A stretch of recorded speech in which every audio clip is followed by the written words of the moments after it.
You expect silence in an abandoned temple. You imagine cracked stone, the slow drip of water, a few pigeons claiming sympathetic company with the ghosts of incense and prayers. What you do not expect is a hint of something that refuses to be explained, a corridor painted in a language no one living remembers, a cache of artifacts that link continents that had no known contact, a stone so perfectly carved it seems to show the imprint of a living hand from a century that predates the tool that could make it. That contrast, the ordinary expectation of decay and the extraordinary evidence that refuses to be tamed by tidy explanations, is where our story begins. I want you to come with me. We will walk across dust-choked altars and through doorways that time thought it had sealed shut. We will hold up the maps made by scholars and then, just as importantly, the rumors whispered by villagers. We will read the carbon dates, follow the trade route maps, weigh the motives of the archaeologists, and then, because we should, look at the thing itself and allow a shiver of wonder. Because the truth is not always a single line. Sometimes it is a braided cord of histories, errors, misreads, myth, and the stubborn, gorgeous fact that people, long ago, did things that still make us scratch our heads. I promise you revelations, stubborn questions, and images that will refuse to leave you alone. But I also promise to keep asking the hard questions: which pieces of evidence are rock solid, which are poetic license, and where does the line blur between discovery and invention? Keep your torch steady. We will need it. Imagine, first, entering a temple so remote that the GPS on a modern phone blinks uselessly at you and the last bridge marked on any map was washed away by a flood in 1897. Picture a low valley where fog clings to the fields like a shawl and villagers still leave coins at a moss shrine. The temple itself is older than any living language in the valley, walls of red stone, columns spaced like the ribs of some titanic animal, and murals so dense with figures they look like tapestries frozen mid-song. For centuries, this ruin was a place of pilgrimage. Then one season, the pilgrimage stopped. No text explains why. What scholars found when they finally cleared the underbrush, decades later, confounded every expectation: a sealed chamber beneath the main altar containing dozens of bronze mirrors, each etched with scenes of ships bearing flags identical to no known polity. A set of textile fragments woven with a dye composition previously believed unattainable in that region until nearly 1,000 years later. And, most disturbingly to laboratory technicians, hair samples that genetic testing places in a lineage not native to the surrounding mountains. Those hair samples did not match the known genetics of the valley, nor the nearest coastal peoples. They suggested contact, possibly sustained, with a people from a very different climate and lineage. But how? And when? And who preserved the record so carefully that these artifacts lay untouched in the dark for centuries? Here's where it gets tricky. Trade routes are not always obvious on a map, and ocean currents can be friendlier to driftwood than to the theory of intentional travel. Still, for all the evidence of long-distance exchange, beads fashioned from shells only found 300 miles away, precious metals smelted in a metallurgical style traced to distant highlands, the temple inscriptions make no mention of merchants, ships, or treaties. They speak only in prayers and lists of offerings. Now, let's be fair. Some scholars argue the hair samples were intrusive, introduced by later burials or by animals moving through soil layers. Others suggest the mirrors were spoils, collected in a later raid and stashed beneath the altar by someone who believed in hiding trophies. A more evocative theory, and one that has gripped local storytellers, proposes that the temple belonged to an order of voyagers, a cloistered brotherhood who deliberately erased their routes to protect a secret trade or pilgrimage. Picture yourself walking the foggy trail at dawn, the temple stones slick with dew, the sense of a vanished fleet turning the horizon into rumor. We still don't know whether those ships sailed into the bay under human command or whether the trade traces are the scattered detritus of a much more complicated human story. Our first mystery takes us to a different climate altogether. A temple carved from the black basalt of a volcanic terrace, its faces beveled into geometric reliefs so exact they look like the work of machines rather than human hands. The teaser is simple and terrible. A basalt temple with windows that align to no known stellar event and a chamber containing a stone that hums when struck. The stone, the locals call it the singing stone, produces a sustained tone when tapped, a note that cannot be replicated by any other known local lithic material. Measurements taken in the laboratory show internal microfractures and mineral lattices arranged at a scale that produces standing wave resonances unheard of in nearby bedrock. The chamber itself is aligned not to the sun's solstice or a lunar rising but to an angular point that corresponds to the rising of a star that only appears in the northern skies every few millennia, an alignment that suggests either an extraordinarily precise ancient astronomy or an error in our reconstructions of precession. We have carbon dates from wooden beams and residue on lamps that place ritual activity at this site from around 420 to 610 CE, within a culture that cultivated both agriculture and ornate pottery. Trade goods indicate a network reaching inland and along rivers. Some fragments of textile and inscriptions use a counting system unique to the site, with markings that combine geometric patterns with numerals in a sequence no one has fully decoded. Key discoveries include a set of metal tools found in the lower crypt that bear metallurgical signatures suggesting knowledge of quenching and tempering earlier than expected for that region. But the stone's acoustic properties resist neat explanations. One theory is purely geological. Unique pressure and heat conditions in the rock created a mineral alignment that resonates. Another suggests an intentional human intervention, a lost technique of stone treatment that used heat, percussion, and aloes to create resonant chambers for ritual sound. A third, more sensational theory proposes that the stone is not natural at all but a manufactured object older than the temple. Perhaps it was brought from elsewhere, a relic of a vanished technology, or a cache from a caravan of itinerant smiths. But here's where it gets tricky. Experiments attempting to reproduce the stone's resonance have failed. Replicas either dampen too quickly or vibrate at the wrong frequencies. Picture yourself inside the basalt chamber at night. A single match struck, the sound booming from stone like a voice from the earth. A sound that makes your chest tighten and the hairs on your arms rise. Still, for all the evidence that suggests human intention, no written account explains why anyone would build a chamber to sing. Was it a divining instrument? A sound stage for ritual storytelling? Or something else, a purpose lost when the last priest sealed the door? We still don't know. Shift with me now to a temple half swallowed by desert sands, its threshold visible for only a few hours at low tide of an Aeolian cycle that repeats every dozen years. This ruin's one-line teaser is unnerving, a desert temple whose statues depict scenes of rain and enormous ships. Historically, the site was built in an environment that, according to palynological data, pollen cores taken from deep layers beneath the sand, was once marshland and then, over centuries, transformed into a parched steppe. The temple's construction, archaeologists agree, peaked around 1200 BC, a period when carbon dating and stratigraphy suggest an advanced society with irrigation, long-distance trade, and a hierarchical priesthood. The statues are remarkable, carved in basalt and limestone. They show figures in maritime attire, steering oared vessels and hauling nets.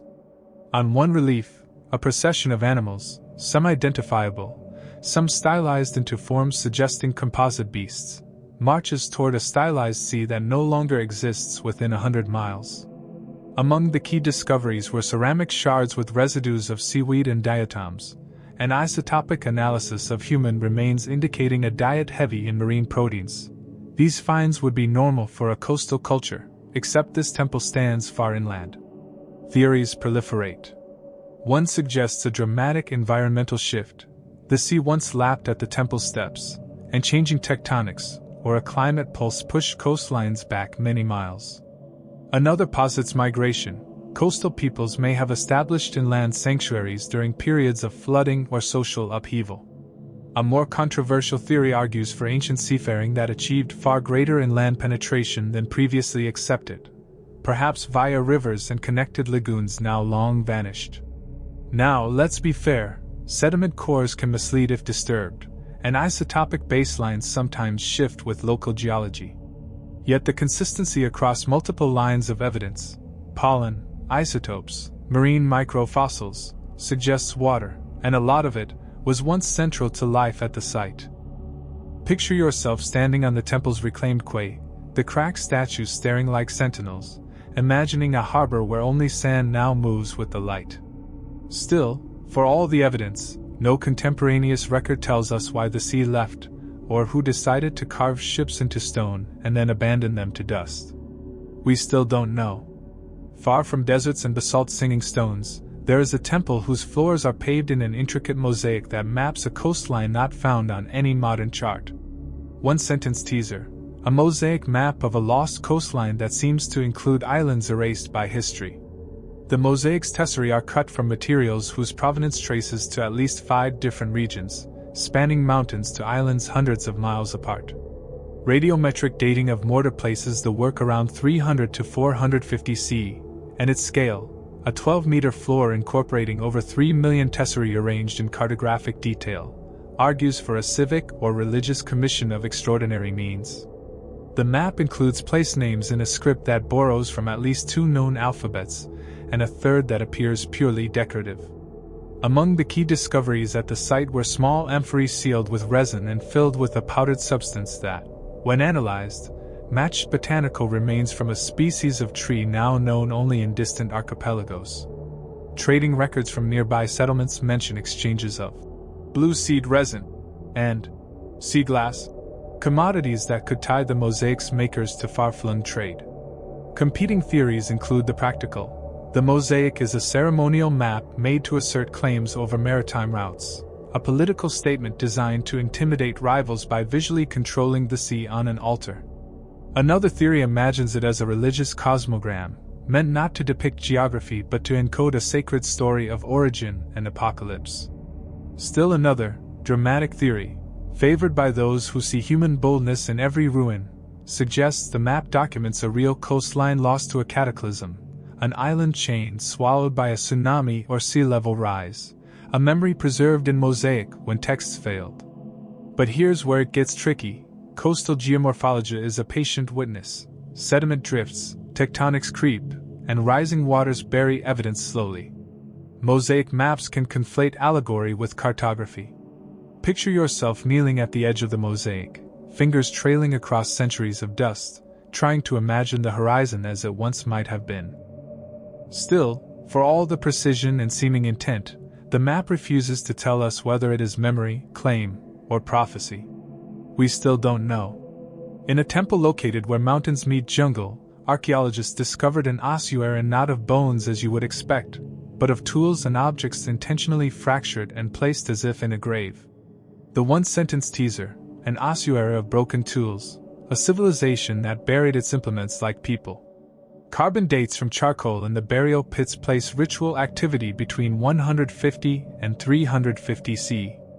The Valley Society here practiced terrace agriculture and had an economy built on metalwork, with workshops found in strata indicating continuous production across generations. The assemblage of broken tools, plowshares, chisels, axes, is remarkable for its uniformity. The breakage appears purposeful, often at similar points across different classes of tools. Microscopic analysis of the fractures reveals impacts consistent with deliberate percussive force rather than corrosion or accidental snapping. Key discoveries also included votive inscriptions asking a deity to take the work, and residue of aromatic woods burned at precisely measured intervals. Competing theories: one suggests a ritual deposition marking the end of a life cycle, perhaps the close of a communal obligation where tools, having served families, are ritually retired to the ancestors. Another, more administrative theory posits a form of taxation or asset collection, a way for a ruling class to control resources by ritualizing surrender. A speculative, sensational theory advanced by some local legends imagines that the people believed the tools carried the souls of the dead and breaking them was a sacrifice to prevent malevolent return. Now, let's be fair, the fracture patterns could also be the result of a production mistake in a single large workshop that was decommissioned, the artifacts later arranged by scavengers who staged them as ritual. Yet the care, the repeated depositions, the identical manner of breakage, suggests intention that feels less administrative and more spiritual. Picture yourself crouched among the shards, picking up a handle smoothed by centuries of use, imagining the hand that once gripped it, and the reason it was laid to rest like a person. Still, for all the stratigraphic clarity and ritual context, we cannot say with certainty whether the act of breaking was an ending, a tax, or a curse. We still don't know. The last of the segments I will bring you to tonight, though not the last in our complete plan, is perhaps the most troubling because it challenges our assumptions about who made the temples at all. Picture a ruin with iconography that blends human forms with exaggerated proportions, figures of enormous stature, hands larger than any known human hand, sandals the size of a cart, murals that show beings taller than the tallest human in the historical record. The teaser, statues and murals suggesting the worship of giants. Stratigraphic evidence places artwork and ritual deposits between 800 and 1100 CE, in a culture already noted for its monumental architecture and a sophisticated agricultural calendar. Key finds include burial mounds containing skeletal remains, some of which were originally reported in early travelogues to be of extraordinary length. Modern osteological reanalysis, however, finds no skeletons of giants. Most remains fall within the normal range of human stature, though a few show signs of gigantism, a medical condition resulting in exceptional height. Competing theories about the giant imagery range from symbolic, the giants represent ancestral magnification, a spiritual amplification of founding figures, to the literal, a community that revered unusually tall individuals or hereditary lineages as semi-divine. Then there is the conspiratorial and to be treated with caution. Early, poorly documented 19th century accounts described finds later lost or miscatalogued that might have contained larger bones, evidence that, if true, would radically alter our understanding. Now, let's be fair, osteology is a precise science, and most modern analyses do not support the claim of a race of giants. Yet the persistence of giant imagery across disparate cultures suggests a shared motif, perhaps an archetype that expresses human struggle with forces larger than ourselves. Picture yourself standing beneath a colossus, craning your neck, feeling the smallness you carry in your chest. Still, for all the skeptical rigor and modern measurements, we cannot dismiss how deeply the symbol of the giant has shaped the stories these temples preserved. We still don't know. As I bring these initial scenes together, let me be plain, each of these temples asks us to hold two ideas at once. First, the rigor of evidence, the dates, the isotopes, the stratigraphy, matters. Science chisels away at myth with steady hands. Second, the felt human experience of these places, the myths passed at fireside, the murals that make your spine momentarily attentive, are part of the discovery too. A temple is not merely a set of stones, it is a locus where memory, power, and purpose condensed in ways that continue to ripple down to us. The discoveries we have encountered, the foreign hair in a mountain shrine, the singing basalt, the desert temple with its memory of sea, the mosaic map of a vanished coast, the ossuary of broken tools, the temples of giants. They are not puzzles asking only for solutions. They are mirrors reflecting the human impulse, to travel, to trade, to control, to forget, to worship, and to imagine. Now imagine drawing all these stories together in one sweep, across climates, centuries, and technologies. We see recurring motifs, movement and abandonment, the translation of practical objects into sacred artifacts, the human need to make a record when the broader world is uncertain. These temples matter because they show how people in the past navigated change, environmental shifts, technological leaps, social upheavals.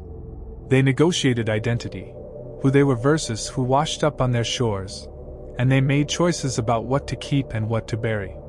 The mysteries press on us because they resist easy closure. Often the most responsible answer is not a tidy solution but a more complicated acceptance of ambiguity.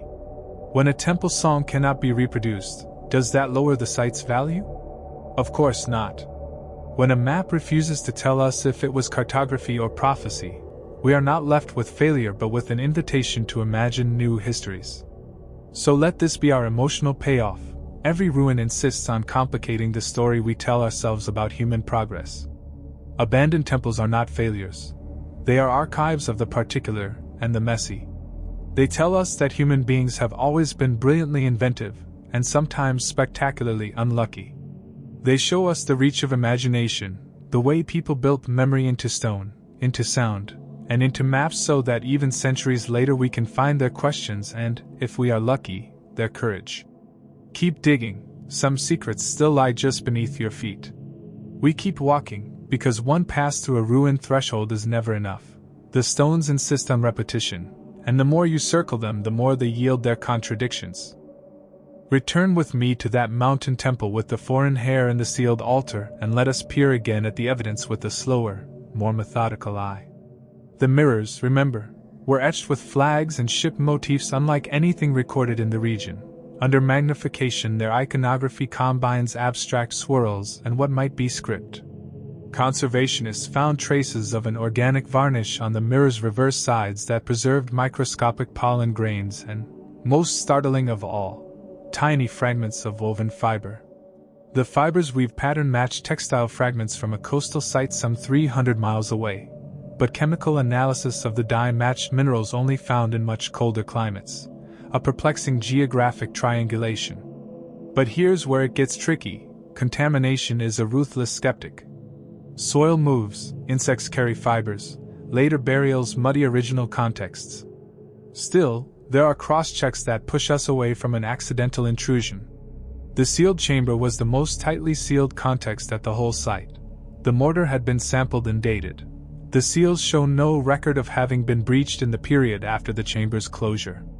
What this means is that the assemblage likely entered the chamber before that last sealing. Now, let's be fair.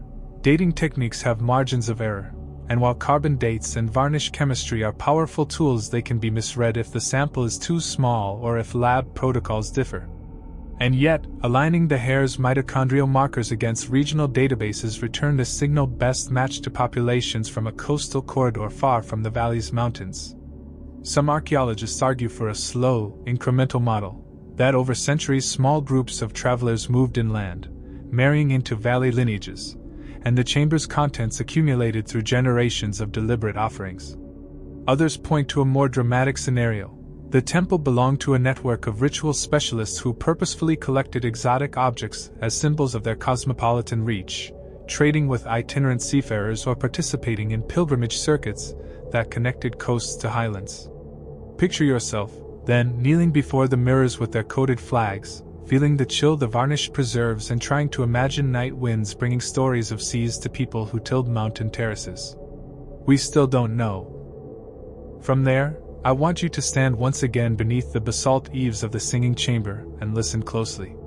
The first time you hear the stone, you might not notice anything at all. Sound is a habit we have to relearn in places designed to move it. The stone's note is not simply loud or soft, it is timbral, with overtones that linger in the cavities behind your teeth. Laboratory analysis shows that the stone contains a rare mixture of silicates and iron-rich inclusions that, under tension, set up micro-resonances. Yet experiments that mimic the stone's composition and cavity shape have failed to recreate the same sustained hum. There are, of course, natural parallels. Certain materials under stress can ring, and there are known lithophones, stones that produce musical notes, used in some cultures as instruments. But the chamber's geometry amplifies the effect in a way that suggests deliberate shaping.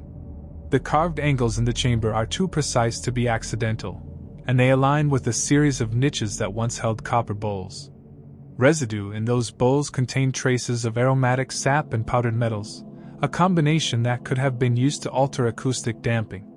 Some theorists propose that the chamber was an instrument for trance. Shamans used sound to modulate perception, eliciting altered states in which communities approached decisions or commemorated rites. Others imagine it as an astronomical instrument. Certain frequencies might have been used to mark the passing of a long-period star or to measure subtle shifts in the atmosphere. There is a third, more speculative idea, suggestive and harder to test, that the stone was selected for its properties because of a belief in vibration as a cosmological principle. In some cosmologies, the cosmos is sound, and to make a temple sing is to reenact creation.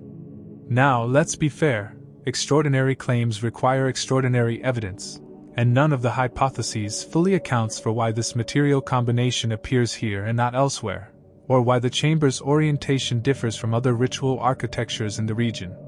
Still, when you imagine lighting a small lamp in that chamber and hearing the stone bloom, a sound that can make even the toughest scientists fall silent, you realize why villagers sometimes call such places holy. Picture yourself at the threshold with the lamp smoke tangling your hair, the hum turning the air to a visible shiver. We still don't know. We cross then to the sands where the desert temple remembers its drowned quay. Excavations there revealed ceramic shards with encrusted saline crusts and diatom assemblages that matched coastal deposits. The human remains, isotopically weighted toward marine protein, suggested a community whose everyday life involved fish, shell, and seaweed, yet the temple now sits many miles inland. But landscapes are patient authors, rivers silt, coasts retreat, and deltas migrate. Geological cores taken from the surrounding plain show a sequence: marsh to lagoon to river channel, then a long pause and a shift to aridity. There was a pulse of change around the 12th century BC in this region, one line in a complex web of climatic fluctuation. Some climate models suggest sea level changes and shifts in sediment supply that could explain the inland presence of marine life markers. But here's where it gets tricky. Human responses to environmental stress are not always gradual or logical. There are archaeological strata showing dramatic abandonment episodes concurrent with evidence for conflict and demography decline. Was the temple a last sanctuary for a maritime culture fleeing storms and conflict? Or was it an inland outpost maintained by a seafaring polity, a ceremonial center that celebrated the watery world even as the waters retreated? One evocative theory suggests the temple functioned as a memory bank, a place where the sea was ritualized so that even when the sea was gone, people could still call it back through ceremonies. Another posits more practical motives. Inland temples often mediated trade, serving as nodes and networks that linked hinterlands to coasts. Imagine, then, a procession of people carrying jugs of salted fish along ancient canals that have since turned to mirages, banners snapping as they pass columns now choked with sand. Still, for all the geochemical signatures and the geomorphological narratives, the human decision to carve ships and anchor them in stone within an inland temple resists absolute proof. We still don't know. Let us return our hands to that mosaic map and trace its tesserae with our eyes, because maps are stubborn documents of intent. The motifs woven into its design, islands, promontories, named bays, suggest either cartographic observation or a sacred cosmology expressed in topography. Multi-regional tesserae sources indicate active exchange networks: marble from a northern range, volcanic glass from an island chain, and a green stone imported from a coastal plain. Such materials imply not just trade in goods but a movement of ideas and artisans. The amphorae sealed with resin and powdered plant matter invite a reading as cargo lists, perhaps ingredients used in ritual that tied certain locales to particular deities. But maps are political as well as technical. City-states have long used cartography to assert dominion. One mainstream academic reading of the mosaic posits that it was an assertion of maritime hegemony.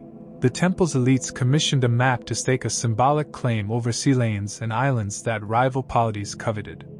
In contrast, a ritualistic reading draws on ethnographic parallels. Some religious cartographies embed origin myths and cosmographies in the vocabulary of coasts and islands.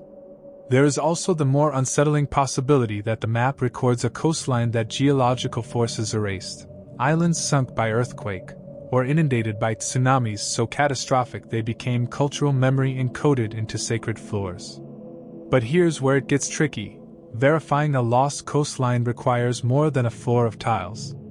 We must find submerged geomorphological features, which are often masked by sediment and modern human activity.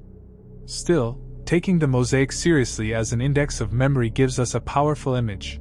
Devout hands setting each tessera to fossilize a shoreline that people refuse to let vanish.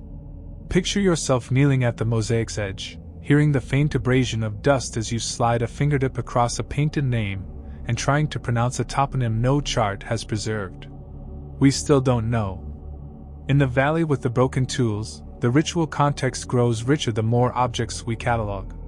The repetition of breakage at particular points on plowshares and axes suggests symbolic acts meant to neutralize utility, to render tools harmless or transmute their practical energy into spiritual force. Ethnographers have long recorded traditions in which weapons and tools are ritually killed, to mark the end of their service or to anchor a vow. Yet, in this case the scale is unusual. Whole caches, sometimes hundreds of broken objects arranged as if in a library of retired labor. The inscriptions that accompany them are not purely bureaucratic. Their language uses metaphor. Take the work, give rest. And the deposits often occur at specific calendrical moments, suggesting a structured ritual cycle. A fiscalist interpretation remains tempting. Perhaps a ruling class used ceremonial collection to control production, extracting newly forged tools as levies under the guise of right. But think about the human costs of such a system. Disruptive to those whose livelihood depends on implements, costly to a polity dependent on agriculture. Picture the humiliation or resignation of workers who surrendered their axes into pits, watching them break like small civil deaths. There is also the social cohesion model. Such ritual retirement could serve to renew social solidarity, making explicit that production is not an individual matter but a communal responsibility entrusted to ancestors. Now, let's be fair, alternative, less ritualized causes exist. Natural disasters can produce concentrated breakages. Workshop failures can lead to intentional disposal. But the recurrent, carefully staged deposition pattern argues for meaning beyond the practical.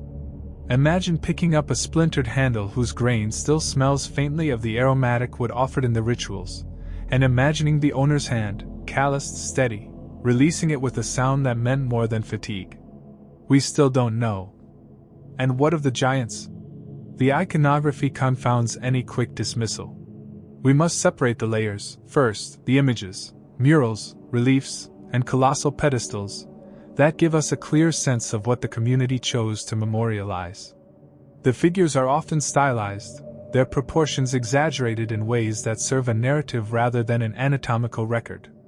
Mythic gigantism may encode political scale, rulers wanting to look larger than life, founding ancestors amplified to justify authority. Yet the burial reports and early traveler accounts that told of elongated bones cannot be dismissed as pure fantasy either. They signal how discovery, desire, and rumor can entangle. Modern osteology offers tools to test these claims decisively. Reanalysis of remains from reliable contexts typically returns normal human ranges, with occasional pathologies, gigantism or acromegaly, that produce skeletal enlargement. These cases explain some earlier tall skeleton reports. But there is also a cultural ecology to consider. Some societies elevated tall individuals, making ceremonies around stature that then become mythologized. Now, here's where it gets tricky. The archaeological record is fragmentary, and early collections suffered from poor documentation, looting, and even deliberate falsification to attract patrons. Newspapers and travelogues hungry for sensation often amplified isolated finds into sweeping narratives. Even a single misreported bone can fuel centuries of legend. Still, dismissing the giant imagery as mere propaganda denies us the symbolic depth of these monuments. Giants reflect our perennial human need to make sense of inequality, to explain extremes, and to imagine protectors who can shoulder cosmic threats. Picture yourself standing under a colossus, your breath shallow as its shadow passes, feeling both awe and a strange kinship. The recognition that humans, small and vulnerable, have always dreamed of being more. We still don't know. There are more temples to explore, and if we continue to the northern terraces and to the subalpine shrines, patterns begin to emerge across the differences. Trade and ritual are often braided together. Things move for utility and then accrue enchantment. Environmental change appears as a common actor, not simply backdrop. Temples become places of memory for loss, lost coasts, lost fertility, lost masters. And in nearly every case we find a tension between the archaeological record's systematic, replicable measurements, and the stories villagers tell at midnight over cups of tea. These oral traditions are messy and metaphor-laden, yet they sometimes preserve kernels of fact that archaeology later verifies. Oral memory held the basilisk of historical truth long enough for modern science to test it. But here's where it gets tricky. The act of excavation itself rewrites narratives. We place grids, we sample, we radiocarbon, and in doing so we impose a taxonomy on ambiguity. This is why multidisciplinary teams matter, because geologists, botanists, osteologists, and folklorists each hold part of the truth.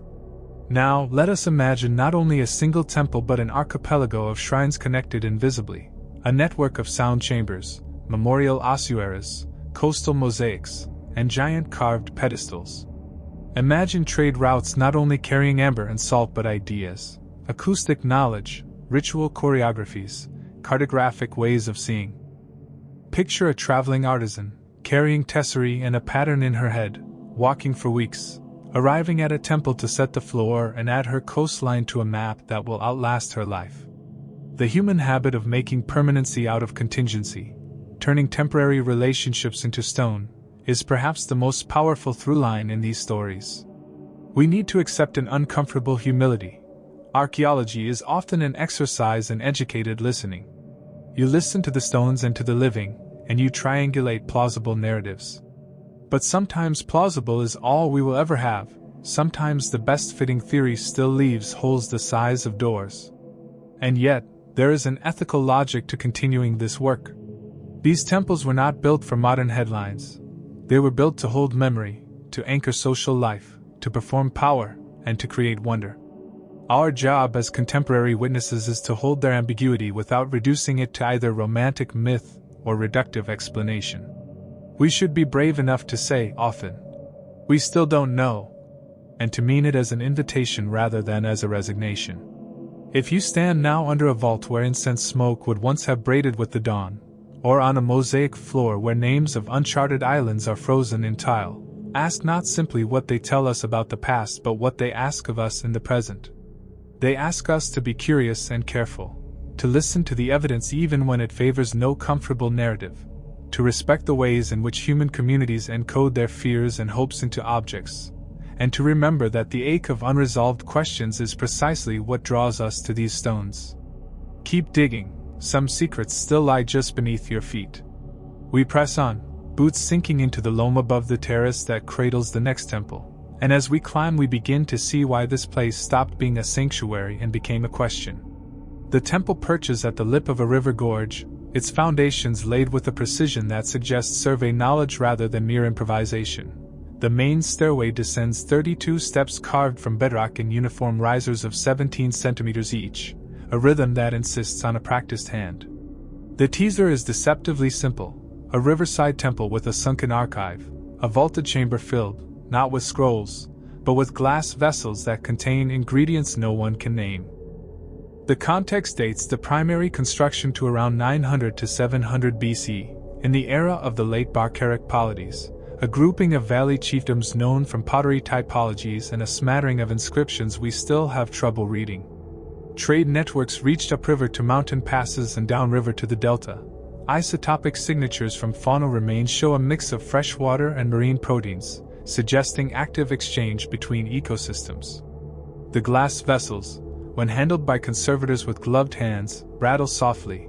Minute grains of unknown crystalline powders settle into their bellies like secretive snow. Analysis of residue from several of the vessels reveals organic compounds that do not match any known local flora. Gas chromatography hints at complex alkaloid structures, and botanists have argued these may be processed forms of plant materials extinct in the region since the medieval period. One hypothesis is mundane and practical. The vessels contain pigment or dye, highly processed plant resins used in elite textile production, now chemically altered beyond recognition. Another theory leans into ritual. Perhaps these were apothecaries of an initiatory cult, concoctions used in trance or transmutation rites. A more unsettling suggestion, whispered at conferences and in taverns alike, imagines the powders as long-lost pharmacopoeia, techniques of distillation and chemical processing erased by time. But here's where it gets tricky. The vessels are sealed with a resin whose composition is itself a curiosity, containing mineral inclusions traceable to a region 300 kilometers away and botanical microfossils only found in upland cloud forests. If we accept that these were traded, who carried them, and why were they buried under a temple floor rather than in a workshop? Now, let's be fair. The archive could be a hoard, stashed hurriedly during conflict and never reclaimed. Hoards are common enough in times of crisis. Yet the careful arrangement in concentric circles suggests long-term storage in a controlled environment, an intentional cataloging, not panic.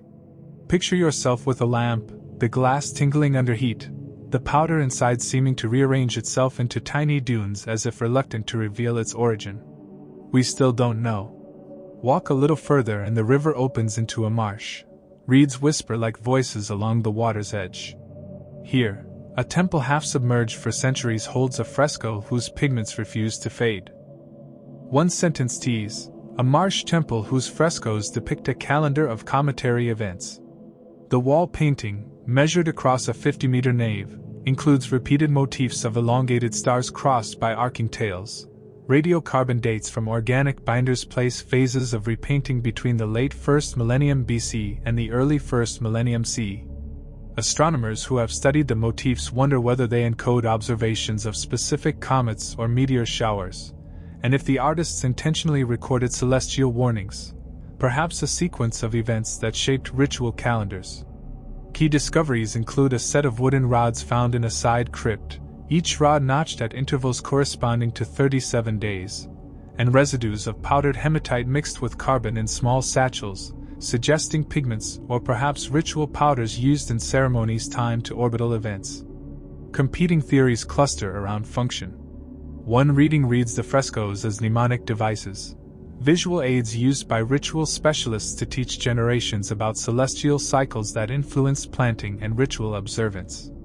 Another posits that a series of extraordinary sky events, a comet, a major meteor impact in the wider region, a dramatic auroral display, seared itself into communal memory, ritualized into paint to survive as oral and visual testimony. A third theory, poetic if harder to test, suggests the frescoes map fear, a culture so tuned to cosmic events that they believed the heavens could send omens in the form of burning stars. But here's where it gets tricky. Correlating iconography with astronomical records requires bridging art and hard data, a risky endeavor when motifs are stylized and not literal. Still, when we align certain repainting phases with ice core records showing particulate influxes from distant volcanic eruptions, a pattern emerges of environmental stress coinciding with artistic flourish. Picture yourself in that nave as dawn seeps through rethatched skylights, the cometary stars caught in pigment that refuses to go quietly, and feel the human desire to pin fright into image so it can be looked at and managed. We still don't know. We press on to the cliffside temples where terraces stack like a ruined amphitheater, and in the shelter of one of those terraces the next mystery waits, a shrine with inscriptions that, transliterated, alternate between a known syllabary and what looks, at first glance, like an attempt at recording music. The teaser is intimate and bewildering, a temple that seems to have recorded song as script. The inscriptions, incised into plaster panels and then sealed under lime, show a pattern of strokes that scholars categorize as notation-like, varying lengths, repeated motifs, and annotations that may indicate pitch or rhythm. Dendrochronology on roof beams places the primary phase of use between 1240 and 1375 CE, a medieval period known for complex liturgical development across the region. Ethnomusicologists who have examined the panels argue that certain motifs correspond to known modal structures in nearby living musical traditions, while others are novel. Key discoveries include a set of bone flutes found in a niche beneath the main altar. Microwear on these flutes indicates systematic modification to produce non-tempered intervals, and the flute's fingering holes correspond oddly well to one of the notation sets. Competing theories are thrillingly pluralistic. One suggests the panels are indeed a form of early notation, a sacred liturgy preserved in symbols so that melodies could survive when oral transmission failed. Another theory reads the panels as prosodic guides, mnemonic devices only intelligible in oral culture, placeholders rather than exact transcriptions. A third, more speculative approach posits that the panels encode sonic ritual instructions intended to produce physical effects in the architecture, to call forth resonances like the basalt chamber's singing stone and thus affect group perception. But here's where it gets tricky. Notation is notoriously difficult to interpret without a living tradition to anchor it. When a notation system dies, so does our ability to hear it properly. Nevertheless, if even a fragment of the notation aligns with the bone flute's physical constraints, we are staring at the possibility that a temple did not just worship sound, it tried, intentionally, to fix it into sign. Picture yourself touching a panel, fingertips tracing incisions that could once have been sung aloud, the notion of a melody suspended like a breath waiting to be exhaled. We still don't know. Further afield, in a humid lowland, We find a temple whose foundation stones are made from a rock type usually found 500 kilometers upriver. Someone quarried this stone and hauled it here, over rapids and time. The teaser is weighty, a temple built with stones that do not belong to its valley. The quarry signatures in the stone, trace elements and isotopic ratios, match a highland formation known for its hardness and luster, a material that polishes beautifully and takes a sheen under candlelight. Transport theories vary. A logistical interpretation sees the stones moved via river barges and specialized sleds, a testimony to political power and organized labor. A ritual interpretation suggests symbolic import. The stones were thought to carry the spirit of the highlands, perhaps because the highland sites were ancestral homelands or because the stone was associated with a patron deity. But here's where it gets tricky. Transporting such heavy stones requires resources and coordination, and in a landscape of competing polities, logistics is political. The layers of deposits around the foundation contain worked bone and botanical offerings, suggesting ritual dedication accompanying the transport.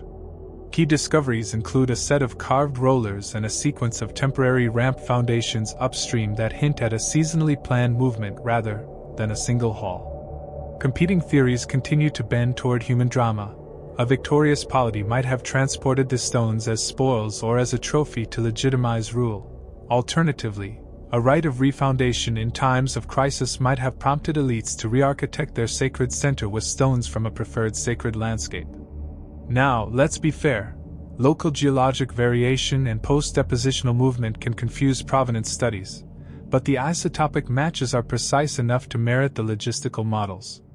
Picture yourself beside the riverbanks where workers once worked the rollers and hauled, their breath white in pre-dawn mists while drums set the pace. Imagine the smell of wet wood and sweat and the gleam of newly set stone at dusk. We still don't know whether this was an act of empire, piety, or something in between. The last segment I will carry you through this time returns us to the edges of civilization where a temple's doorway frames a landscape of wind-shaped stones and a sky that seems too close. Here, beneath lintels carved with labyrinthine motifs, were discovered human effigies in clay, hollow and filled with tiny folded slips of metal. The teaser is intimate and eerie, a temple where votives are sealed with written names and then intentionally erased. The slips of metal, often thin lead or copper, were folded and placed into effigies of human form and then ritually melted or crushed. Analyses of some slips show inscriptions in an early form of the local script, names and short invocations pleading for curing, protection, or sometimes forgetting. Ethnographers who study such votive practices point to cognitive rituals.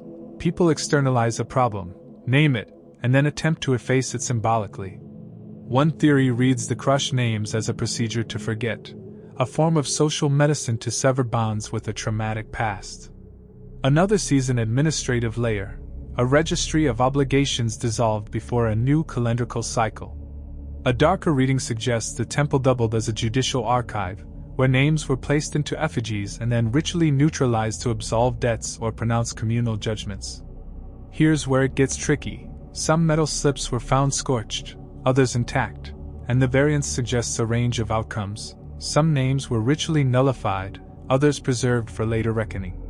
Key discoveries include palimpsest-like marks on the inside of some effigies, as if the same votive had been opened and resealed, indicating ongoing negotiation between community members and their gods. Picture yourself holding a clay figure now cold and crumbling, fingertips finding the curled edge of a metal slip within, the folded letters like a heartbeat that once belonged to someone's grief. We still don't know whether these actions healed or merely postponed social reckoning. By the time the sun slides behind the temple roofs and the air chills, you can see how the threads begin to cross. Archives of powders, frescoes of comets, notational panels, imported foundation stones, sealed votives. All are variations on a single human repertoire. People across time and space built rituals to manage risk, to transmute knowledge from ephemeral to durable, and to make their lives legible to both the living and the dead. Each temple manifests a form of information management. Sometimes the medium is stone, sometimes pigment, sometimes sound. Each has gaps where contemporaries refused or failed to tell us everything. We can, with careful hands and respectful imagination, attempt to read the record, but we must do so knowing that our own cultural frames color every inference. The temptation to convert mystery into tidy narrative is strong. We crave closure and the comfort of a complete story, but the stones resist being told only one way. They are stubborn, polyvocal, and often surprisingly generous in the small details they surrender. A hair thread trapped in varnish, a flute with a unique mouthpiece, a crushed votive bearing a name. These details are the skeleton keys to broader interpretations if we treat them with patience. So what do we do with the not yet known? We assemble teams that cross disciplines. We listen to oral traditions and compare them to sediment cores. We test hypotheses and invite critique. We accept that sometimes the best answer we can give is, probably. And that probably is, in the realm of human history, a powerful stance. Keep digging, some secrets still lie just beneath your feet. We weave these threads together now, not to force a tidy pattern where none exists, but to let a larger shape emerge from the scatter of artifacts, pigments, songs, and rumors. Stand with me for a long breath beneath the ruined portico and consider what these abandoned temples collectively ask of us. Each site I've walked you through is a locus of tension, between permanence and decay, between mastery and mystery, between the scientific impulse to name and measure, and the human impulse to imagine and enfold. Think of the mountain shrine with mirrors that carry sea salt in their varnish and hair that belongs to distant corridors.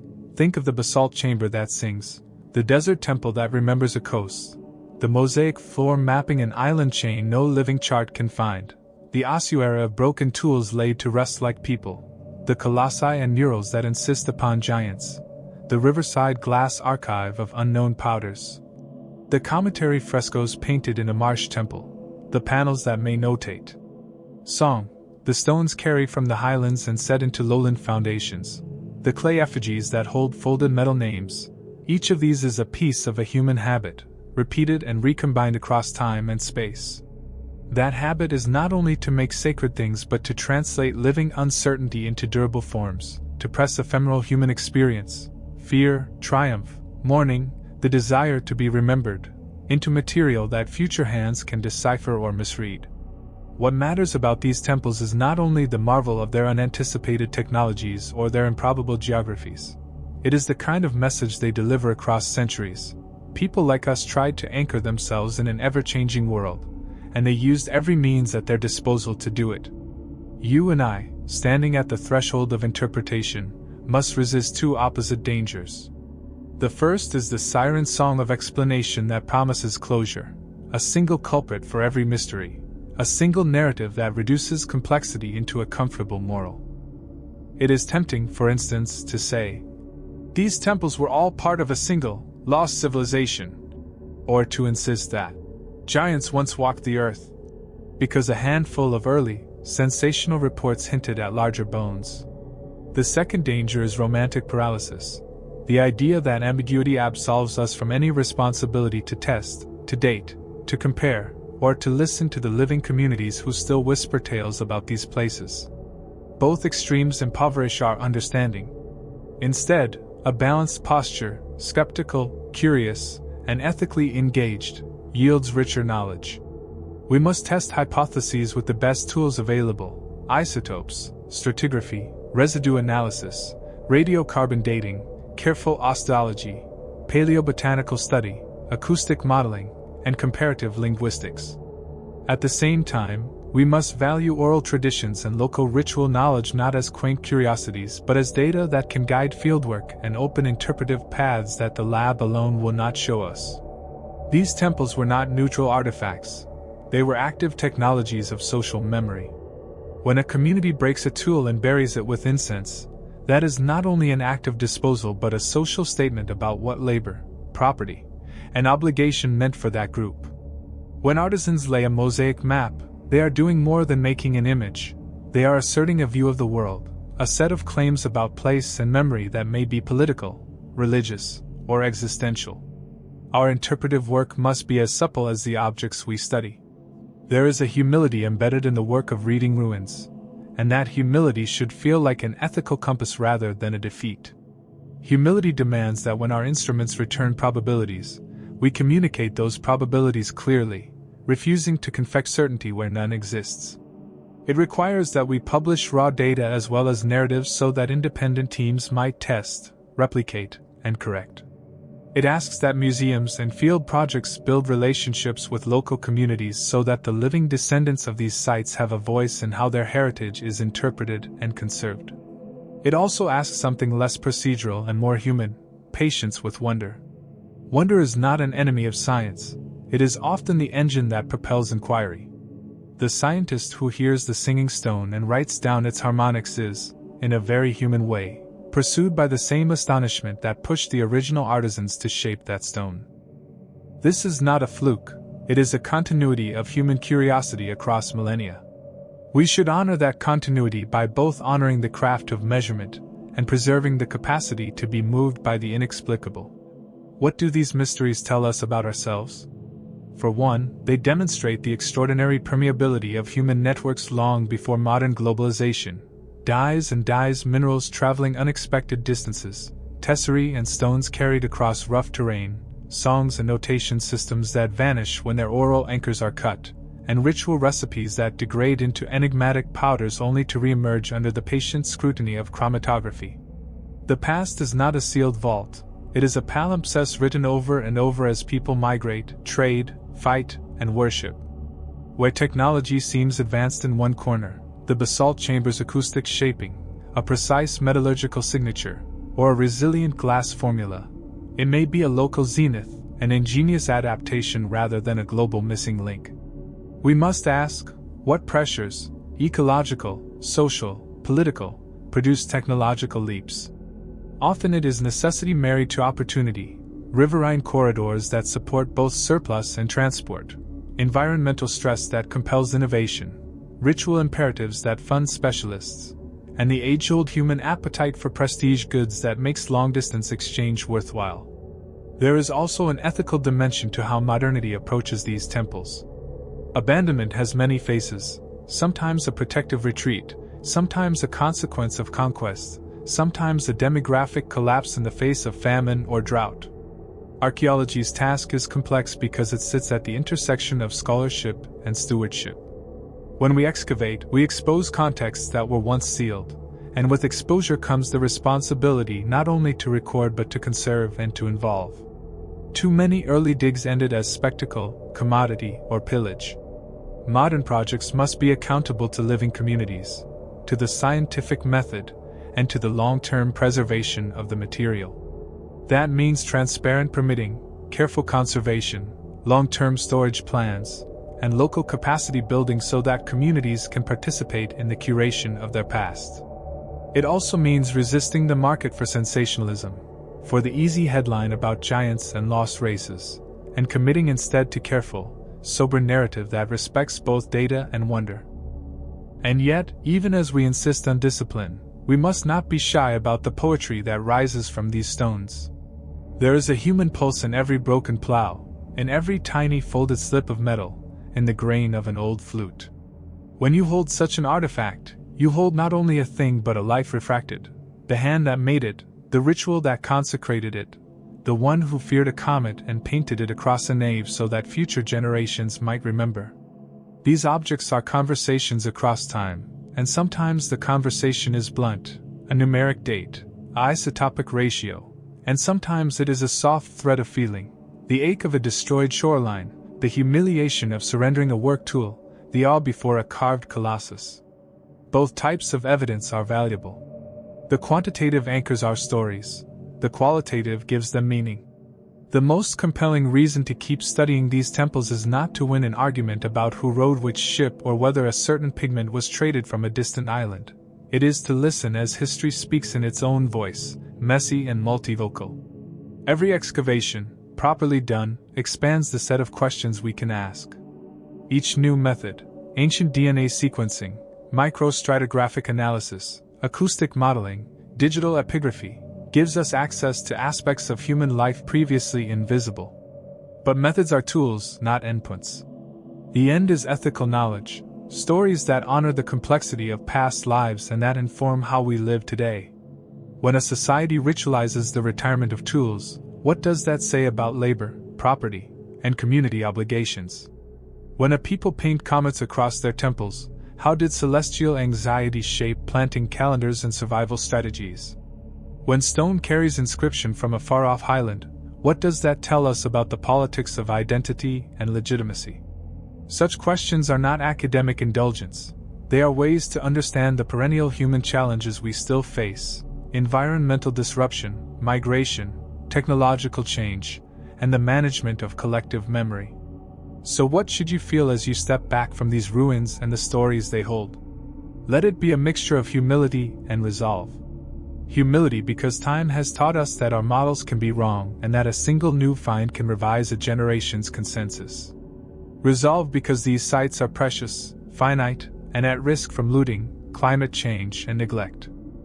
Resolve to support careful inquiry, to question sensational claims, to trust qualified methods, and to value local voices as equal partners in the telling of their own past. Resolve, too, to keep the imagination alive, to let myth and hypothesis coexist in our thinking without collapsing one into the other. There is courage in not knowing, not the cowardice of willful ignorance, but the discipline of patient inquiry. Abandoned temples are invitations to look harder, to test more carefully, to listen more patiently, and to respond with both data and empathy.